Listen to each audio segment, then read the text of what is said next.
Ok, capítulo 8. A gente está nesse estudo, estamos tentando caminhar com Jesus Cristo.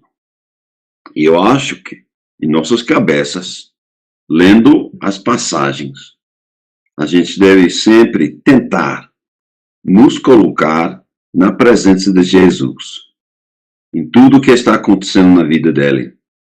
Porque nós queremos observar Jesus, queremos visar tudo o que está acontecendo, queremos ver como ele está reagindo, como ele está tratando as pessoas. Porque esse Jesus, ele é nosso Senhor, mas também ele é a pessoa que está nos mostrando as características de Deus.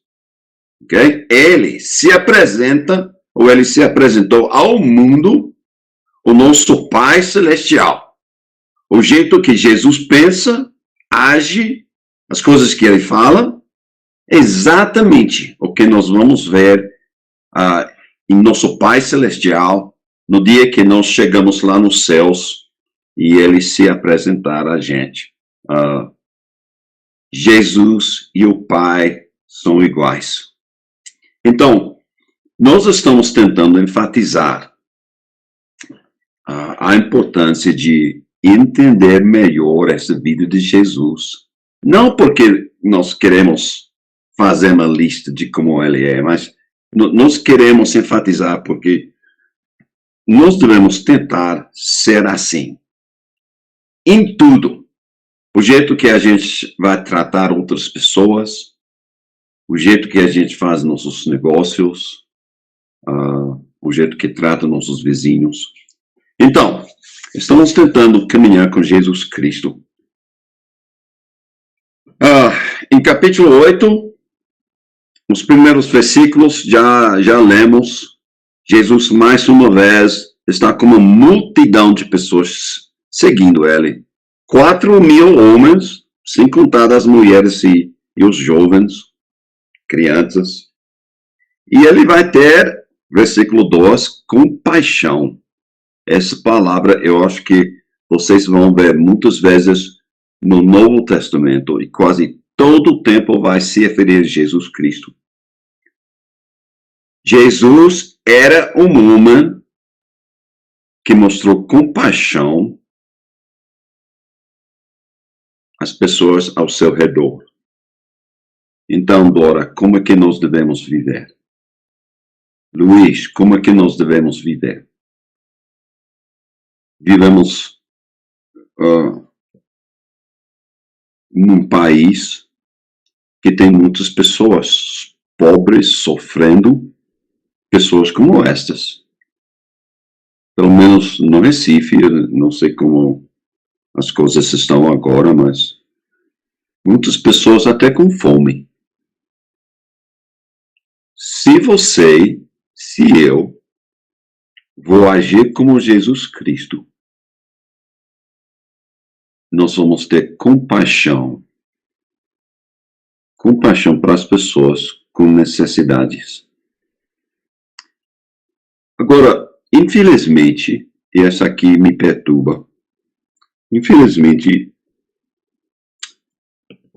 dentro das igrejas, e não simplesmente a igreja de Cristo, mas eu acho que quase todas as igrejas, nem todos, mas quase todos, nós temos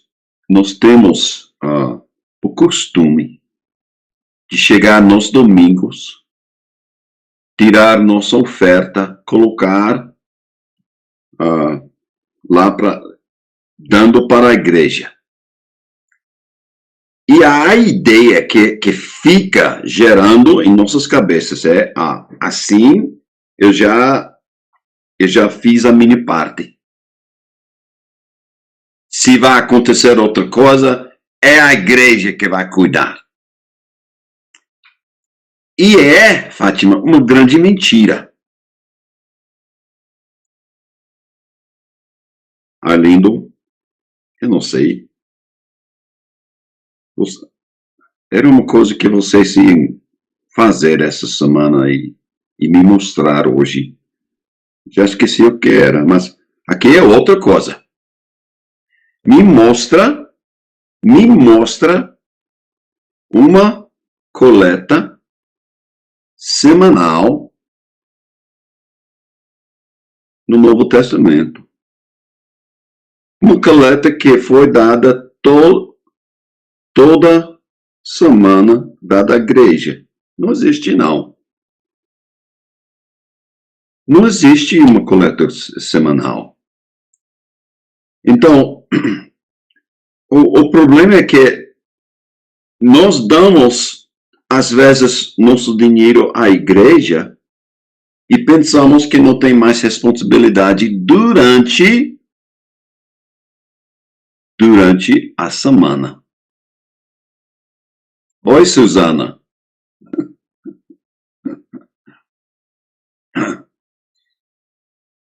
Dá oi.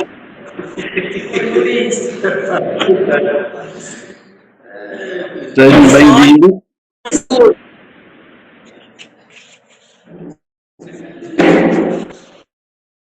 Então, às vezes eu acho que esta prática, apesar de ser necessário, porque se você participar com uma congregação que tem um prédio que está pagando um pregador, eu não sei o que mais, é necessário participar em tudo isso. Mas a gente não quer esquecer as nossas responsabilidades. Fátima é ser uma pessoa com compaixão. Nós temos essa responsabilidade diante de Jesus Cristo. Mais que nós temos a responsabilidade de dar oferta à igreja. A nossa responsabilidade principal nessa vida é mostrar compaixão como Jesus. Então, eu não sei como vai resolver isso. Eu acho que sempre deve manter alguma coisa dentro da sua bolsa para tirar, para ajudar, na forma que quiser, ajudar, mostrar compaixão. Muito importante, porque estamos vendo esta atitude, este caráter em Jesus Cristo. Então, nos primeiros versículos de capítulo 8, estamos vendo esse Jesus mais uma vez, mostrando compaixão. E ele vai multiplicar mais uma vez os pães e peixinhos. Eu acho que ele está nos mostrando o poder de criar, o poder da criação. As escrituras nos ensinam que nada foi criado que não foi criado por Jesus Cristo. E veja, Fátima, ele está criando peixe, criando pães para dar ao povo. Poder de criação. Compaixão, fazendo Jesus tirar esse grande poder dele para multiplicar os pães e os peixes. Então, a compaixão vai nos levar a fazer coisas, vai nos levar a agir. E nós queremos sempre fazer isso. Em versículos 11 até versículo 21, temos um assunto que Jesus vai, na verdade, ele vai tratar várias vezes agora em diante. Jesus vai dizer, tenha cuidado do fermento dos fariseus, saduceus e de Herodes. Esse fermento é um fermento que vai destruir, vai acabar com a alma. Então, o fermento dos fariseus é uma influência muito, muito ruim para quem está querendo seguir Jesus Cristo.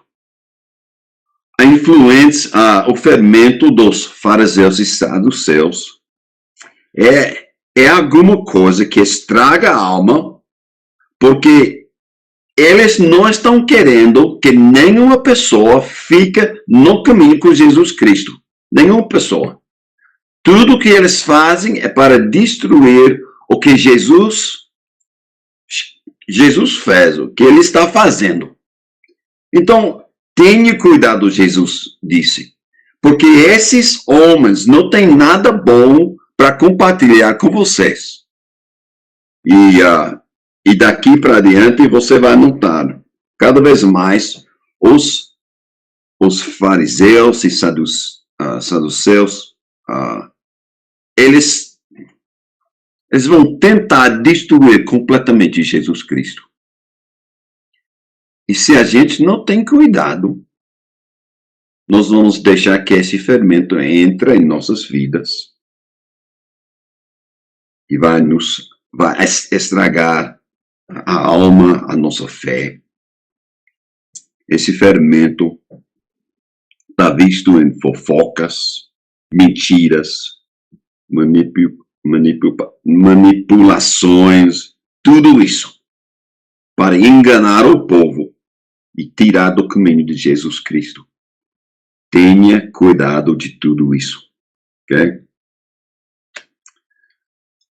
Essas pessoas foram os inimigos de Jesus Cristo. E às vezes, nós, como os discípulos, nesses versículos de 14 a 21, às vezes nós não ficamos alertos de tudo isso. Jesus tinha que relembrar aos discípulos. Veja o que eu acabei de fazer. O que significa tudo isso? A minha compaixão, esse grande milagre, o que significa tudo isso, amados? E eles estão discutindo a respeito de pão que eles trouxeram no barco. Jesus está dizendo, amados, tem que abrir os olhos, tem que ter cuidado. E nós precisamos ter, porque os mesmos fariseus existem hoje em dia para nos derrubar. A única esperança é que a gente fica com os olhos em Jesus Cristo. Esta é a esperança que nós temos. Fique nos olhos com Jesus Cristo, caminhando com Jesus Cristo, porque Ele é a pessoa que nos ama, que vai nos levar para os céus, nos perdoar.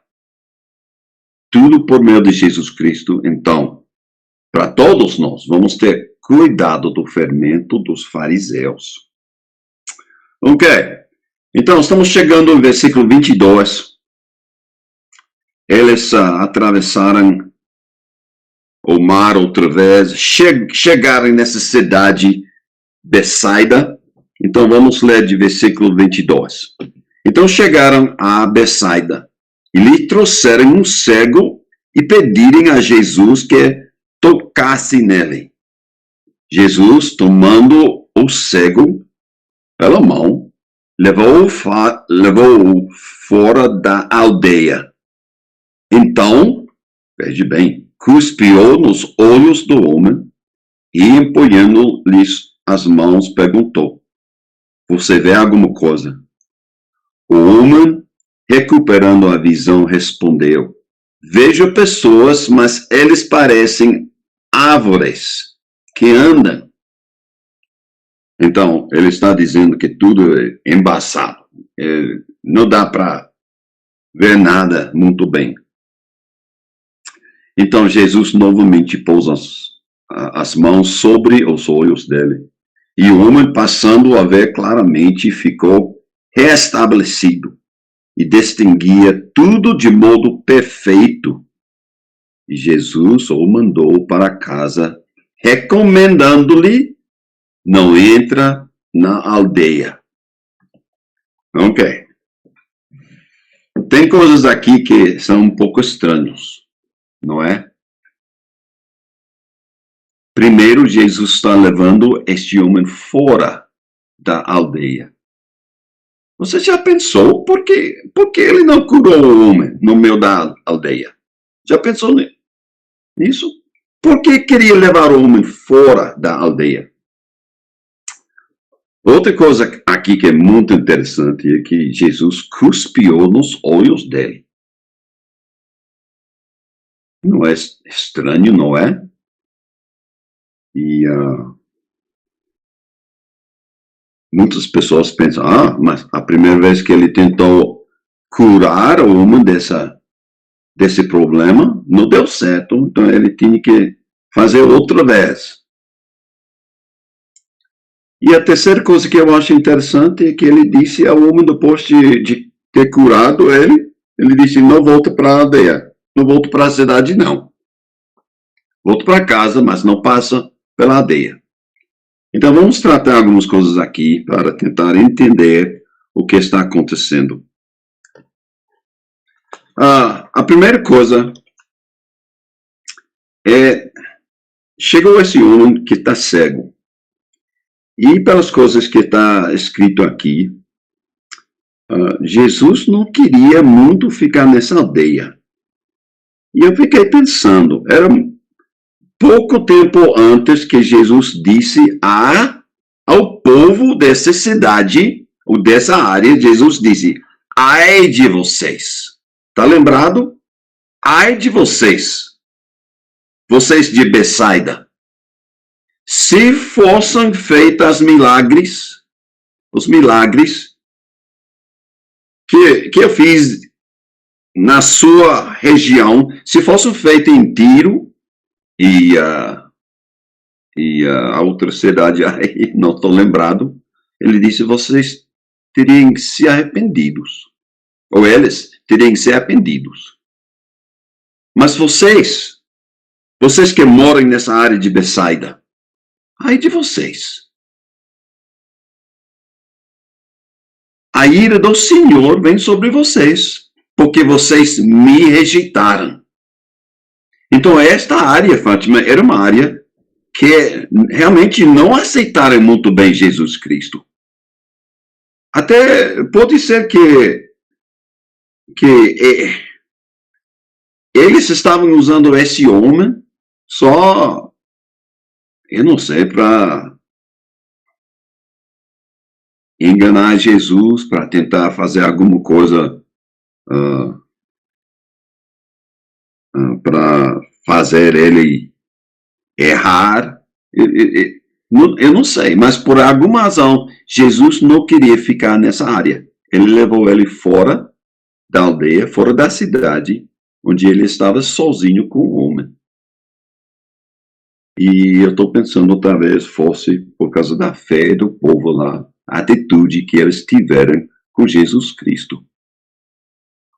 Eles não podiam ver, através dos milagres de Jesus Cristo, que ele era o Filho de Deus. Jesus tinha feito muitos milagres nessa área. Então, Jesus, talvez, e estamos chegando num tempo na vida de Jesus Cristo que ele está mudando um pouquinho a atitude dele para com os descrentes, os que não querem aceitar ele. Nós vamos notar uma mudança grande dele. Então, ele levou ele para fora da aldeia e cuspiu nos olhos do homem. Agora, eu vou lhe dar só minha opinião como possibilidade. Eu sei que existem outros, mas eu vou explicar o que eu estou pensando. Provavelmente esse homem era muito pobre. E você sabe que não houve um bom tratamento de médicos nesses dias. Eu acho que esse homem tinha uma doença de olhos muito feio. E pensa, o homem pobre não pode se cuidar, não tem pessoas querendo cuidar dele. E pensa que esse homem, ou imagina na sua cabeça esse homem com uma doença muito feia nos olhos e saindo secreções do olho até o ponto que é secando e quase colando as pálpebras fechadas. Pode imaginar isso? Um homem muito doente, como essa doença nos olhos. Então, eu acho que a primeira coisa que Jesus fez, eles estão fora da aldeia, okay? Não tem água ao redor. Jesus cuspiu e começou a limpar os olhos, os pálpebras, ou as pálpebras, aqui, não posso dizer a palavra, mas ele está limpando. Você pode ver Jesus Cristo fazendo isso, pegando um tecido e limpando, para que possam abrir as pálpebras do homem. Então, ele consiga abrir e ele faz essa pergunta, dá para ver alguma coisa? E o homem disse, eu posso ver algumas coisas, mas tudo embaçado. Nada, eu não tenho uma visão boa. E aparentemente o homem tinha, uma vez no passado, ele está dizendo, parecem como árvores, mas não tem definição não. Então, eu acho que era uma vez que ele podia ver. Então, Jesus, eu acho, ele limpou primeiro os olhos, certo? Para que os olhos possam abrir. E depois vem o milagre que Jesus coloca outra vez, uma segunda vez, as mãos, e ele faz a cura. E o homem, de repente, ele está vendo tudo da maneira perfeita. Ok? Então, ele diz ao homem, depois que ele passou a ver tudo claramente, ele disse ao homem, vai para casa, mas outra vez ele disse, não entra na aldeia. Por alguma razão, Jesus não queria que o homem passasse tempo nessa aldeia. E eu acho que ele estava tentando proteger o homem. Quem sabe porque eles estavam, até porque eles levaram esse homem para Jesus. Eu tenho a impressão que era alguma coisa, uma manipulação ou alguma coisa feia, Fátima, que eles estavam tentando fazer com esse homem. Jesus levou fora da aldeia, limpou os olhos, fez um milagre e mandou ele para casa, dizendo, não volte para a aldeia. Mas outra vez estamos vendo esta compaixão de Jesus Cristo. Compaixão, querendo ajudar. E pode ser que se tudo isso se fosse uma manipulação, uma coisa que os fariseus juntaram para tentar Jesus Cristo. Esse fermento dos fariseus. Por quê? Pode ser que Jesus simplesmente disse, não me importa o que eles dizem, eu posso ajudar. Não importa o que eles fazem, eu posso ajudar. Então ele mostrou compaixão, fez um milagre e mandou o rapaz para casa. Agora, depois na discussão, vocês podem me dar a sua opinião dessa passagem, mas, ao meu ver, essa aqui, de tudo que eu tenho lido, eu gosto mais dessa possibilidade. Então, versículo 27.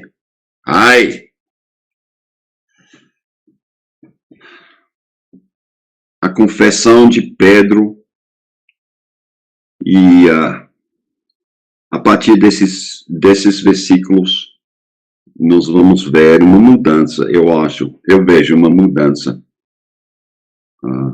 do jeito que Jesus está vendo o ministério dele. 27. Então Jesus e os seus discípulos foram para as aldeias de Cesaria de Filipe. No caminho perguntou. Eu vou parar aqui. Jesus e os discípulos foram para as aldeias. Vocês sempre vão ver, Arlindo, Luiz, vocês sempre vão ver Jesus passando de aldeia para outra aldeia, cidade a cidade. Jesus sempre está divulgando a sua mensagem. Ele não para num lugar para plantar árvores e fazer construir uma casa. A missão de Jesus Cristo é divulgar as boas notícias do Evangelho.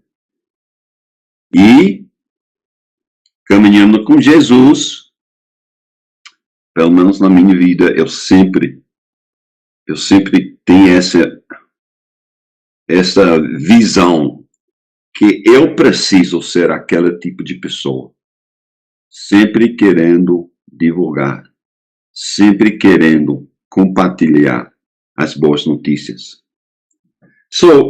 No caminho, Jesus perguntou aos discípulos: quem os outros dizem que eu sou?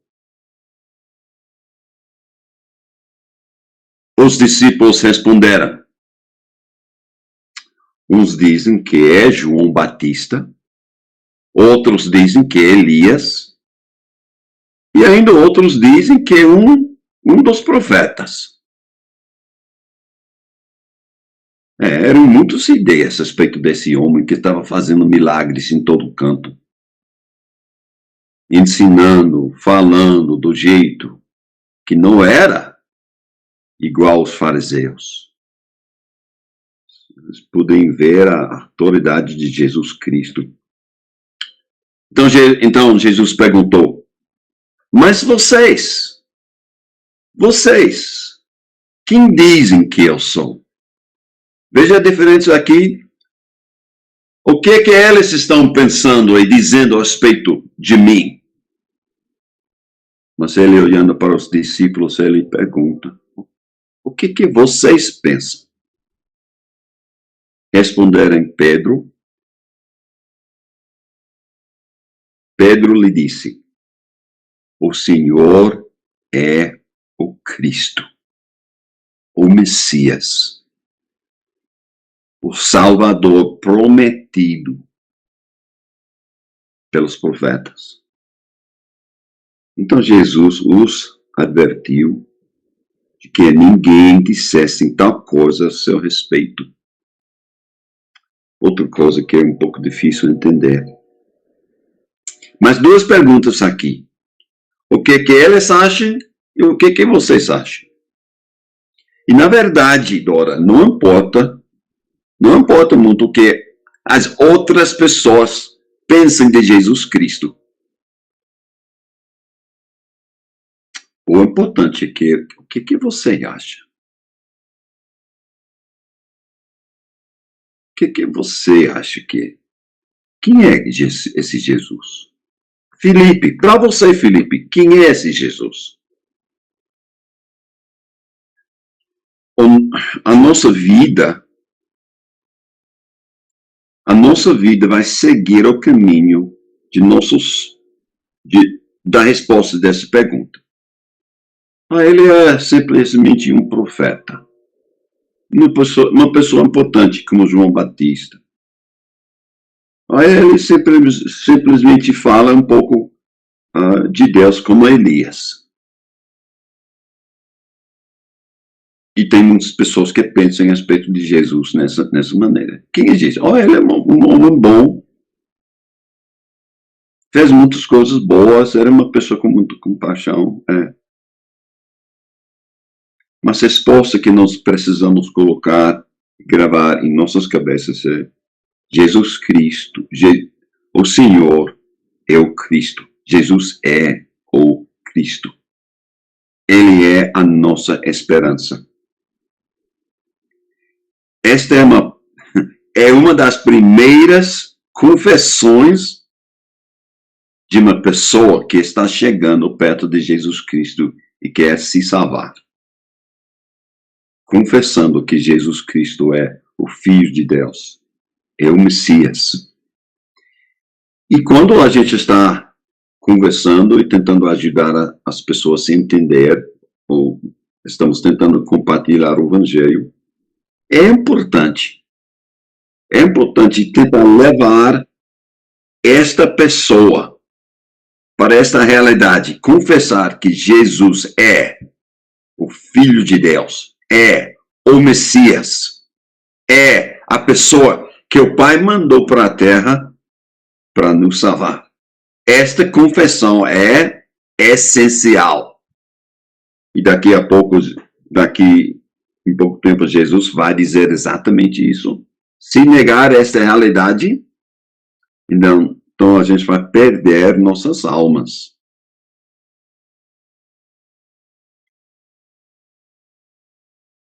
Eu estava pensando em vocês, hoje de manhã, querendo criar esta comunidade de fé. Esta comunidade de pessoas que querem representar Jesus Cristo. Vocês estão querendo ser um grupo de pessoas que estão sendo o corpo de Jesus. As mãos, os pés, os olhos, a boca de Jesus. Vocês têm, em primeiro lugar, entre si, vocês têm que confessar esta realidade. E não ter vergonha. Eu acredito em Jesus Cristo. Hoje em dia, no meu país, e provavelmente é a mesma coisa no seu país, se você dizer uma coisa como essa, eu acredito que Jesus é o Filho de Deus, que ele nasceu de uma virgem. Se você falar coisas assim publicamente, aí vem a perseguição. As pessoas realmente, hoje em dia, não querem ouvir essas coisas. Você pode dizer, Jesus era uma boa pessoa. Jesus falou muito de religião. Jesus tem uma religião que é muito bonita. Pode falar coisas assim. Mas quando você falar Jesus é o Filho de Deus, que ele desceu dos céus, aqui entrou neste mundo através de um virgem, você começa a falar coisas assim, então já eles vão querer se separar de você. Você não está bem recebido na comunidade depois. Mas esta é a nossa mensagem. Nós somos de Jesus Cristo, o Filho de Deus, o Messias. E eu quero lhes encorajar, ter a mesma coragem que Pedro tinha.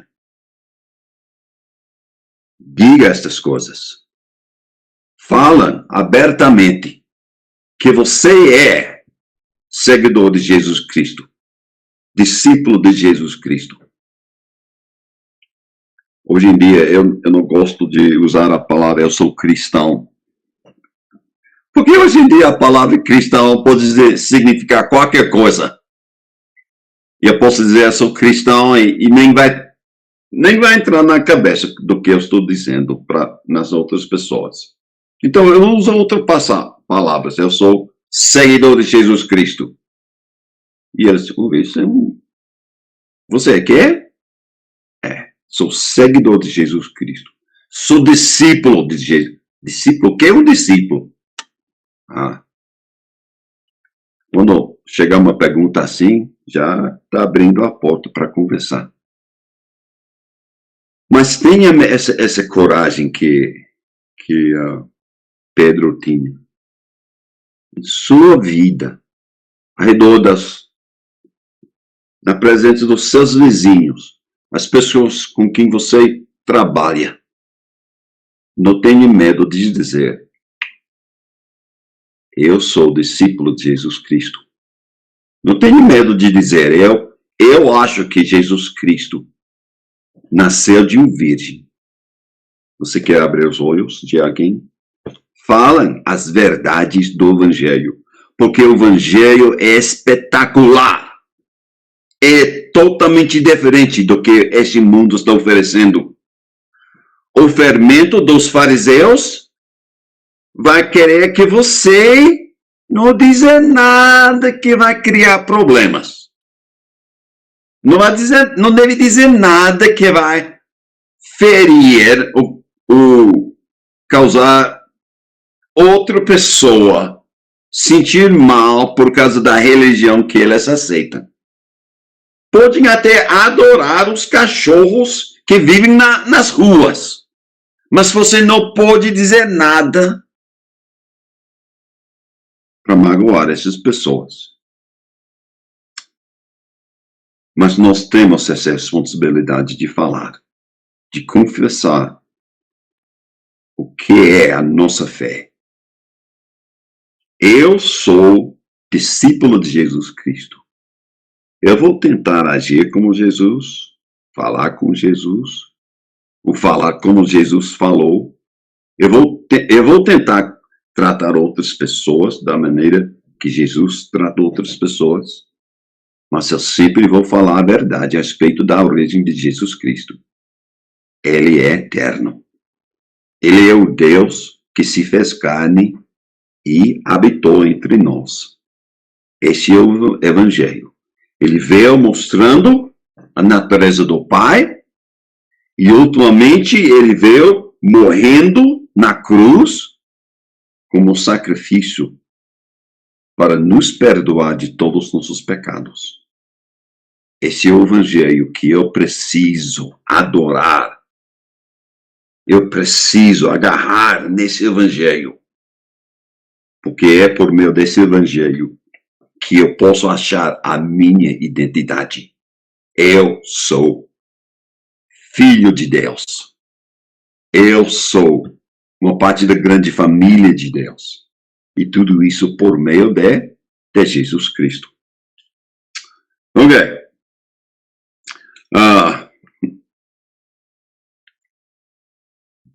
Vamos começar e tem mais alguns versículos aqui para terminar capítulo 8. Então, Jesus, versículo 31.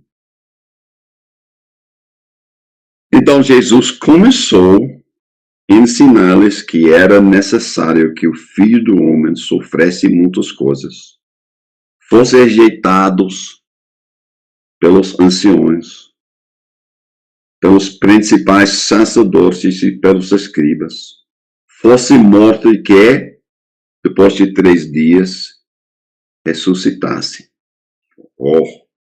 Aqui é o Evangelho. E nota aqui, versículo 31, Jesus começou a ensinar. Esse aqui parece que Jesus está iniciando essa mudança para falar estas coisas claramente. Vai repetir, porque agora as coisas estão mudando, está chegando ao fim da vida de Jesus e ele precisa expor, colocar para os discípulos entender, e não simplesmente discípulos, não, para o povo, porque Jesus vai profetizar do jeito que ele vai ser tratado, do jeito que ele vai morrer, e ele vai dizer quem vai fazer. Então Jesus começou a ensinar que era necessário. Não era possível, talvez isso vai acontecer. Jesus não. É necessário. Foi isso que foi planejado desde a eternidade. Que Jesus viesse aqui, sofresse, morresse e ser ressuscitado. Esse é o Evangelho. Esse é nosso Evangelho.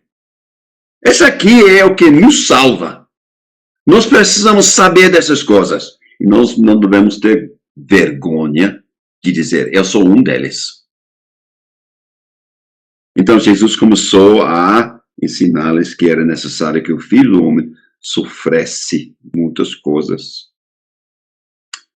Vocês têm um DVD, um filme lá, chamado A Paixão de Cristo. Todo mundo já assistiu? A Paixão de Cristo. Tá lindo? A Paixão de Cristo, você precisa você precisa juntar toda a congregação, todos os irmãos, e passar esse filme para ver a realidade do que aconteceu com Jesus Cristo. Era necessário que ele sofresse muitas coisas, que fossem rejeitado pelos anciões, os líderes dos judeus. Vai ver tudo isso nesse filme. Vai sair bem, bem claro. É um filme super, super, super difícil assistir. Muito difícil assistir. Mas é um filme que mostra a verdade do que Jesus passou em favor da gente. E era necessário que ele fosse morto, mas no terceiro dia, necessário que ele se ressuscitar. Versículo 32.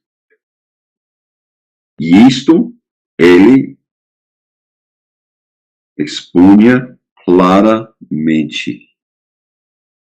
Está vendo essa mudança de pensamento, essa mudança do jeito que Jesus está tratando os seus discípulos agora? Falando da realidade, do que é necessário acontecer na vida dele. E ele está fazendo claramente. Não está fazendo em parábolas, não. Está deixando em palavras simples, palavras claras, para que eles possam entender. Agora, aí vem o fermento dos fariseus. Pedro, chamando Jesus à parte. Ei, Senhor Jesus, vem cá. Ô Pedro, ele começou a repreender Jesus. Pode imaginar. Esse Pedro, uma pessoa interessante. Esse Pedro não achou que era necessário. Não queria que esta seja a realidade da vida do amigo dele, o amigo de Jesus. Pedro começou a repreendê-lo.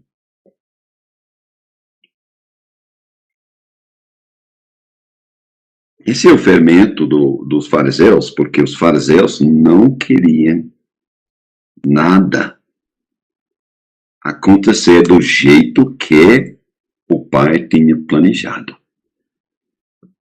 E infelizmente o Pedro já esqueceu a pequena mensagem de versículos 14 até 21. Pedro, às vezes, com o mesmo orgulho,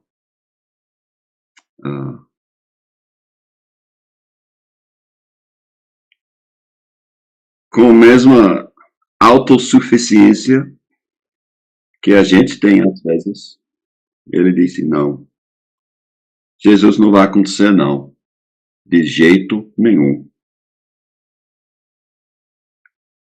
No outro versículo 33, mas Jesus, voltando-se e vendo os seus discípulos, repreendeu Pedro publicamente e disse, saia da minha frente, Satanás. Oh! Saia da minha frente, Satanás. Pedro não sabia, mas Satanás tinha entrado na cabeça dele e estava controlando os pensamentos de Pedro. Saia da minha frente, Satanás. Saia desse meu discípulo, para que ele possa entender as coisas que são necessárias na minha vida. Sai da minha frente, porque você não leva em consideração as coisas de Deus, e sim de homens. Coisas de Deus. Quais são as coisas de Deus que Jesus sofresse? Você sabe que era o plano de Deus? Que Jesus sofresse. Tudo que ele passou, tudo isso foi o plano de Deus.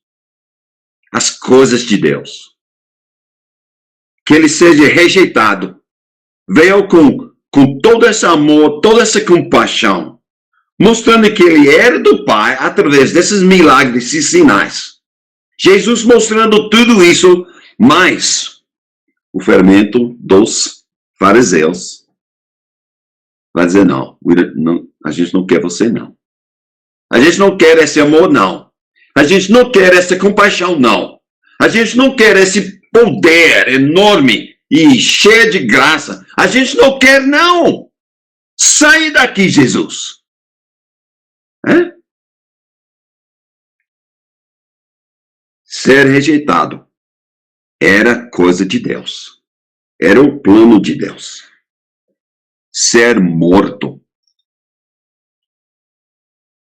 Luiz? O plano de Deus era que Jesus morrer na cruz. Esse é o plano de Deus.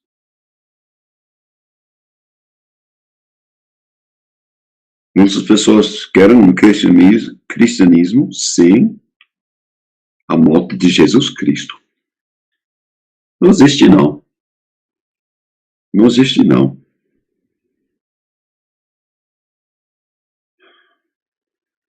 Pelo menos todo mundo quer a última coisa aqui, que ele seja ressuscitado.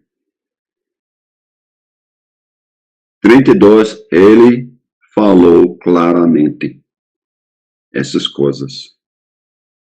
Pedro entendeu, os discípulos entenderam, mas eles reagiram. Não. Não é isso, Jesus. Você não está entendendo a sua missão aqui. Jesus, você não está entendendo. Esse é o Pedro repreendendo Jesus. Não. O povo não precisa de um Salvador que está morto, não.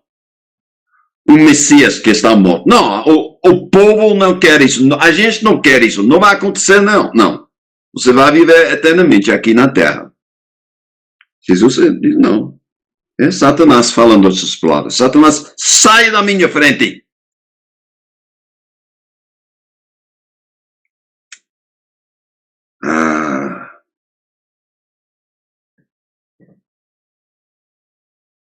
Logo depois vem a multidão, versículo 34.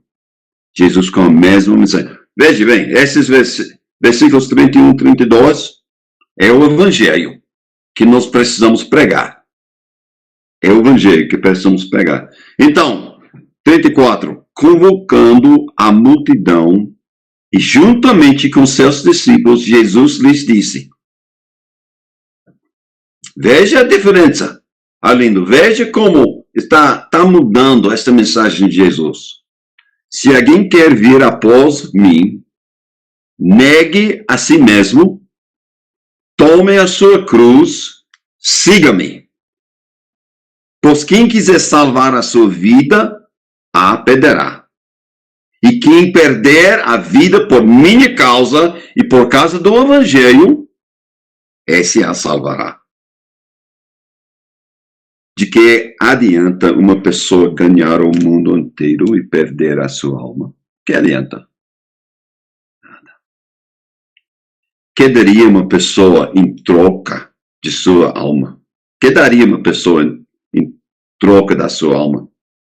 Pois quem nessa geração adúltera é pecadora, se envergonhar de mim e das minhas palavras, também o Filho do Homem se envergonhará dele, quando vier na glória do seu Pai, com os santos anjos.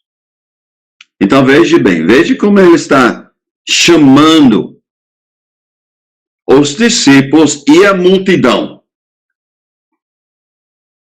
Está chamando eles para abrir os olhos, abrir os ouvidos e entender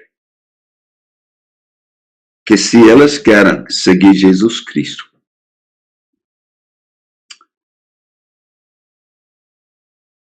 tem que negar a si mesmo. Isso quer dizer, você coloque os seus desejos, os seus planos ao lado e dizer: Jesus, qual é o seu plano para a minha vida? Não é fácil fazer isso, não. E vocês sabem como é. Todo mundo quer realizar seus sonhos, seus prazeres, sua vida. De vez em quando a gente tiver um pouquinho de tempo para Jesus, a gente deixa ele entrar. Mas Jesus está chamando os seus discípulos e a multidão. Você quer me seguir mesmo? Você gosta mesmo desse poder, tudo isso que está vendo aí? Você quer me seguir mesmo? Então vocês têm que fazer a mesma coisa que eu vou fazer. E ele acabou de falar do que ele ia acontecer com ele. Sofrer, ser rejeitado, ser morto. Oh, isso é um pouco sério. Eu sofrer por Jesus Cristo? Eu ser rejeitado pelos homens por causa da minha fé? Eu não quero ser rejeitado, não. Eu quero que todo mundo me ama para que eu possa subir naquelas escadas do meu trabalho e ser a pessoa mais importante na empresa. Se você quer seguir Jesus Cristo, vai sofrer, vai ser rejeitado, porque o mundo vai rejeitar pessoas que dizem coisas como: Jesus nasceu de um virgem, Jesus veio dos céus, era Deus, Jesus é o Filho de Deus, ele é o Messias, ele morreu, mas foi ressuscitado, ele vive ainda hoje. O mundo não gosta de ouvir notícias assim. Você falando assim, muitas pessoas vão rejeitar você. Tem certeza que quer seguir Jesus Cristo?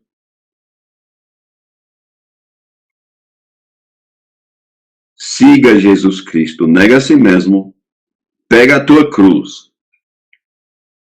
Para que sirva uma cruz? Já pensou? Dini Keller, que sirva uma cruz. Jeremias, suponho que você está aí. Para que sirva uma cruz? Hoje em dia, a cruz é para colocar dentro de uma igreja, uma coisa bonita. Às vezes colocamos em cima da igreja. Às vezes a gente anda com uma cruz na pulseira.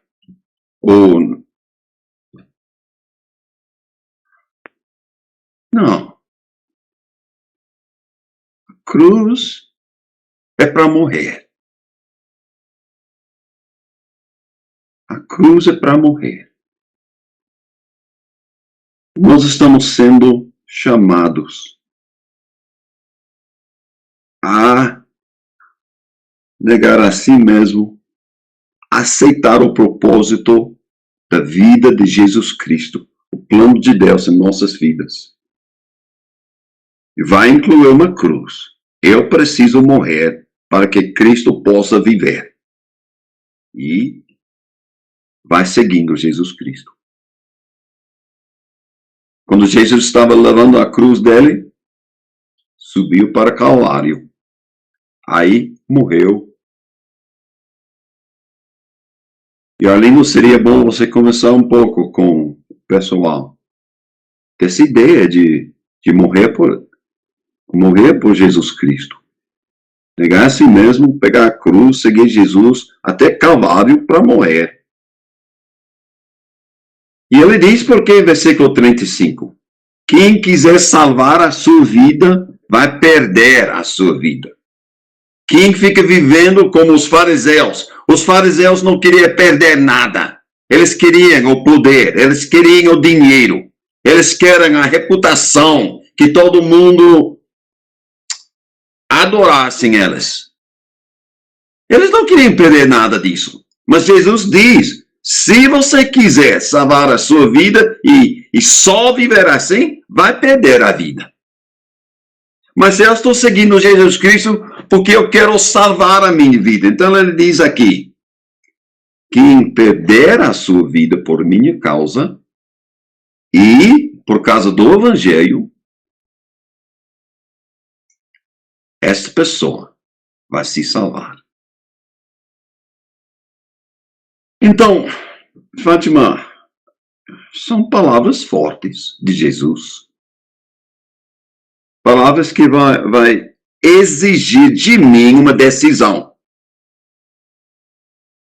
Se eu quero salvar a minha vida, então é necessário perder a minha vida por causa de Jesus e por causa de mais uma coisa, o que era? Está lembrado?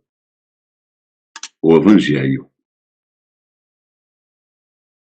Se perder a sua vida por minha causa e por causa do Evangelho, você pode se salvar. 35. Que adianta uma pessoa ganhar o mundo inteiro e perder a alma? É uma boa pergunta. Que adianta? Você, ganhou um novo carro. Ganhou uma moto. Ganhou um emprego muito bom. Mas se para ganhar tudo isso você tem que negar Cristo, você tem que calar a sua boca, que adianta? Porque vai perder a sua vida, sua alma.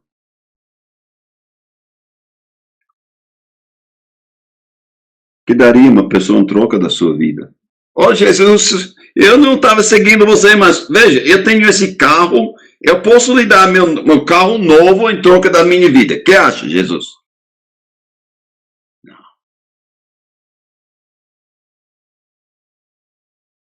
38. As pessoas nessa geração que se envergonhar de mim, Jesus disse, e das minhas palavras, não simplesmente de Jesus, mas das palavras também dele, também o Filho do Homem se envergonhará dele quando vier na glória. É, muito simples. Então, nós temos uma decisão para fazer. Alguém vai dizer, mas eu pensei que já estava seguindo Jesus, tá? Mas agora ele está nos chamando outra vez. Nos chamando mais uma vez para alguma coisa mais profunda. É. Cada um de vocês, Jesus está chamando hoje, para algo mais profundo.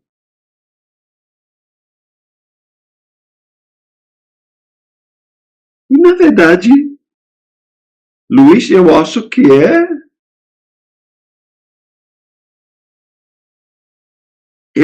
o que é necessário, porque vocês estão pensando em fazer a sua presença na comunidade mais forte, não é? Está pensando em ou alugar, ou construir, comprar um prédio.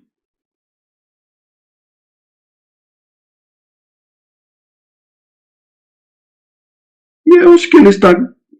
Bem, Jesus não disse vai lá e construir um prédio, ou vai lá e comprar um prédio, ou alugar um prédio. Jesus não disse essas coisas.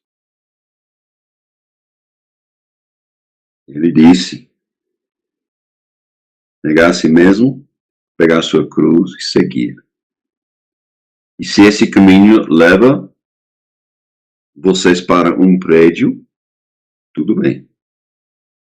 Mas é uma coisa que eu falei com o Arlindo, eu acho que era 2 semanas atrás. Você simplesmente ganhando um prédio não vai fazer as pessoas dizer de repente, vamos para aquela igreja lá. Não vai acontecer, não. Vamos fazer parte daquele grupo.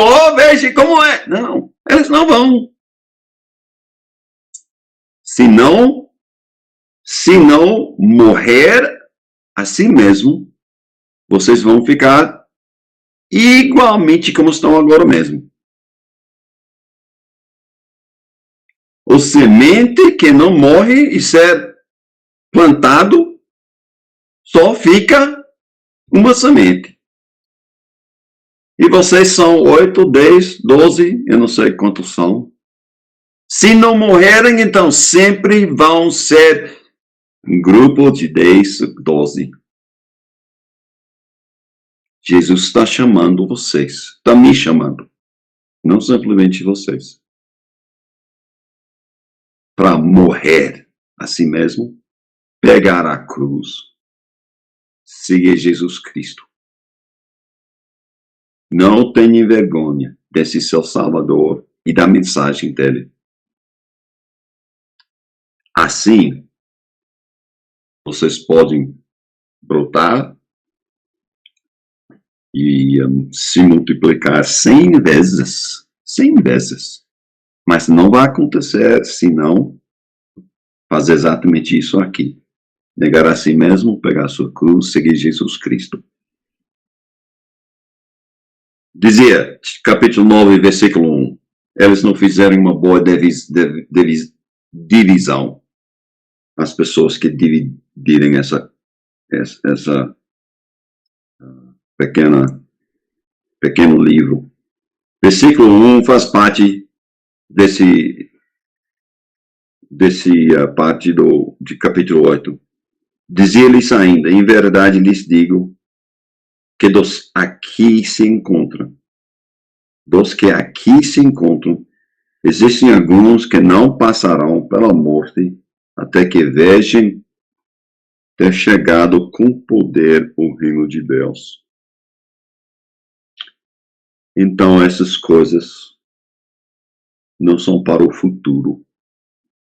Essas coisas são para o presente. O presente delas, e para vocês, para mim, o presente hoje em dia.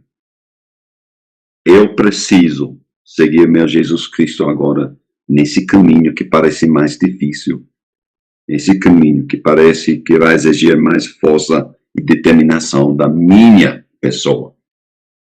É isso que Jesus está dizendo. Filipe, venha, me siga. Pega a tua cruz, vamos andando. Vamos orar. Pai Santo, na verdade, eu acho que eu entendo muito pouco do que o Senhor queria transmitir. Eu espero que